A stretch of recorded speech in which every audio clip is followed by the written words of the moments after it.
Assalomu alaykum, hurmatli obunachilar. Sizlar bilan ko'rishib turganimdan yana xursandman. Men o'sha yosh faylasuf. Bugungi aytadigan hikoyamiz mastlik, rostlik deyishadi degan hikoya.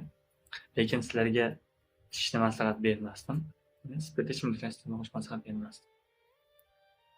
Qani bo'lmasam hikoyani boshladik. Bir yigit choyxonaga kirib kelibdi. O'zi uchun bir shishada spirtli ichimlikni aytibdi. Buni ko'rgan va eshitgan shu yerdagi odamlar hayron qolishdi. Chunki bu yigit diyonatli, bunaqa ishlarni oldin qilmagan, halol, hech kimga yomonligi tegmagan yigit edi. Avvaliga ishchilar buni hazil deb bilishdi. Ammo birozdan so'ng u baland ovozda olib kelmaysizlarmi degan omon baqiribdi. Olib kelmaysizlarmi degan ig'vo qilibdi. Nima qilishini bilmagan yigitlar oxiri uning aytganini qilishga majbur bo'ldi. Chunki ular nima qilishini bilmas, yigitni hech qachon bu ahvolda ko'rishmagan. Ular yigitga tikilishib turishar ekan, yigit birinchi marta bunday ish qilayotganini ko'rinib turadi. Hatto ichimlikka biron yegulik ham yoki shunga o'xshash narsani ham qo'shmasdan iste'mol qilayotgan. Buni ko'rganlar hayratdan o'zlarini zo'rg'a tutib turishgan edi. Shu mahal ishxonaning ish boshqaruvchisi ishxonaga kelib va yigitni ko'rib, bu qanday va nima sababdan bunday bo'lib qolganini ishchilardan so'radi. Ishchilar ham hayratda, bunday bolani oldin bunday ahvolda ko'rishmagan va buni sababini biz ham bilish umididamiz deb ish boshqaruvchiga aytishdi. Ish boshqaruvchi to'g'ridan to'g'ri yigitning oldiga bordi. Chunki yigitni u juda yaxshi tanidi. Uning ahvolini ko'rib, nima bo'lgani haqida ishchilardan so'ragani, ishchilar buni bilmagani uni juda xavotirga soldi. Tezda uning yoniga borib, ish boshqaruvchi o'tirib olibdi. "Salom, yaxshimisan?" dedi yigitga gap. Yigit uning yuziga qarab, hatto alik olishga ham unda so'z topilmadi. Bu dard alam ichida "Yaxshi, rahmat. O'zingiz yaxshimisiz?" degan so'zlarni aytdi. Ish boshqaruvchi "Senga nima bo'ldi? Seni bunday ahvolda oldin bunday ahvolda ko'rmaganman" degan savolni berdi. Yigit boshida ish boshqaruvchisiga nima bo'lgani haqida aytgisi kelmadi. U tinmay savol beraverganidan oxiri yigit aytdi. Chunki u g'ururiga to'g'ri kelmaydigan gap edi. "Xo'sh, nima bo'ldi?" degan savolni berdi. "Aytasanmi?" dedi. "Xo'p, aytaman. Faqat buni hech kim bilmas. Siz va mendan boshqa hech kim bilmas." "Xo'p" deganidan so'ng yigit sekin so'zlay boshladi. "Aka, men bir qizni yaxshi ko'rardim. Uni jonimdan ortiq ko'rardim. Hatto unga uylanmoqchi edim. Kunlardan bir kuni demang, yaqin orada bundan 2 kun oldin u bilan bir chekkaroq joyda ko'rishib qoldik. Unga bor haqiqatni aytdim. Uni yaxshi ko'rishimni, u menga yoqishini, unga uylanmoqchi ekanligim haqida aytdim. Qiz hazilomuz tarzda meni yuzimga qarab, "Men bilan hazillashyapsanmi? Qanday qilib sen men bilan birga bo'lishing mumkin? Sen mening tengim emassan. Hatto sening biron bir ishing yo'q. Kelajakda meni qanday boqib olasan?" deya gaplarni yigitning g'ururiga tekkan. Bu gaplarni aytar ekan, yigit ich-ichidan siqilar. Bu idishdagi o'sha sarxush qiluvchi narsani ko'tarib ichadi. Ish boshqaruvchi bu yigitning gaplaridan biroz tortinibdi, ammo o'zini bosib olibdi-da va kulibdi. Yigit hayron bo'lib, "Men sizga dardimni aytsam-u, siz mening ustimdan kulyapsiz-ku aka" dedi.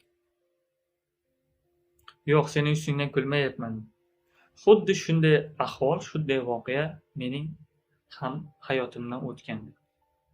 Yigit hayron qolib, "Xo'p, sizda qanday bo'lgan edi, aka? Shuni aytib bera olasizmi, agar sir bo'lmasa?" deb savol berdi. "Mayli, senga aytaman" dedi.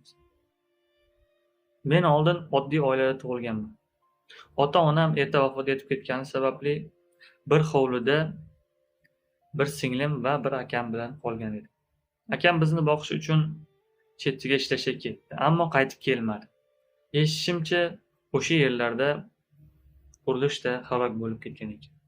Men esa singlim bilan qoldim. Singlimni katta qilishga bor jon-jahdim bilan kirishdim. U yosh bo'lgani sababli o'sha vaqtda tibbiyot rivojlanmagan edi. Tibbiyot rivojlanmadi. Singlim qishda qandaydir issiqlik terlama kasali bilan halok bo'ldi. Men o'zim qoldim. Hayotimni boshladim. Oddiy uyda, hayhotdek hovlida o'zim kunimni ko'rardim. Ishlardim, mehnat qilardim. Hatto maktabni ham bitirdim. Oliygohga kirish niyatim ham bor edi. Xuddi senday men ham maktabimizdagi bir qizni yaxshi ko'rar edim. Ammo uning oilasi boy edi. Men qizni yaxshi ko'rardim. Qiz ham meni yaxshi ko'radi, lekin sendagi vaziyat bilan meniki sal farqli. Qiz ham meni yaxshi ko'rardi. Men qizdan ruxsatini so'radim. Bu xo'p deb javob berdi. Ammo uning otasiga borganimda, otasi meni yuzimga qarab, ahvolimga qarab, usti-boshimga qarab shunday gaplarni aytdiki, hatto senga qiz aytgan gaplardan ham o'tib ketdi. Mening qandaydir nasl-nasabi yo'q. Hattoki ota-onasi yo'q. Biron bir yaqini yo'q. Ishi, kasbi yo'q. Oddiy hayhotdek hovlisidan, bo'm-bo'sh uyidan boshqa hech narsasi yo'q insonga beradigan qizim yo'q deya javob qaytardi. Va meni ko'chaga uloqtirishni ishchilariga buyurdi. Ishchilar meni ko'chaga uloqtirishdi. Shunda men ham senga o'xshab shu yerga kelib o'tirdim va umrimda qilmagan ishim senga o'xshab shu zararli narsani ichdim. Ammo xuddi shunday vaziyatda menga bir inson keldi. Lekin u insonda bizga o'xshagan voqea bo'lmadi deb kuldi ikkalasi. Qanday voqea bo'ldi deb savol berdi. U inson dedi, shu yerning ish boshqaruvchisi. U menga ish taklif qildi. Vaqtlar o'tib men shu ish orqali o'qishimni bitirdim. O'zimni karyeramni qurdim. Uyimni zo'r qildim. Va menga ishonmaganlar, meni ustidan kulgan, hatto o'sha qizning dadasi ham shu choyxonaga, ya'ni shu joyga kelib tanovul qildi. Meni ko'rdi. Bir kuni kelib menga qizning hayoti haqida o'zidan o'zi gapira ketdi. Senga qizim bermaganimdan so'ng bir boyga uzatdim. Ammo uning oilasi o'xshamadi. Hozir ikkita bolasi bilan uyimda o'tiribdi degan gaplarni. Endi bundan foyda yo'qligini u tushunmas, men esa juda yaxshi tushunar edim. Men ham o'zimga loyiq juft halolim bilan bir kun topishdim. Va peshonamga yozgani bilan hozir chiroyli umr kechirmoqdaman. Ukam, sen hech qachon siqilma. Mana men seni qizning hayotidagi boshqa bir insonga aylantiraman. Shuni eslab qol. Vaqtlar o'tib sen o'sha narsani qizga eslatasan deya nido qildi. Yigit o'ziga kelibdi va yonidagi shishani chetga surib yubordi. Yigitni ishga olibdi. Boshliq. Ishga olgandan so'ng yigit orada 2 yilda o'zini tiklab, juda yaxshi holatga yetib keldi. Hatto shu yerga u insonning o'rniga ish boshqaruvchi bo'libdi. Ish boshqaruvchi esa boshqa bir joyga katta inson, katta bir joyga mehmonxonaga boshliq bo'lib ketdi. Yigit ko'chada bir kun mashinasida ketayotsa, qizni ko'rdi. Qiz oddiy bir uyga, oilaga turmushga chiqqan.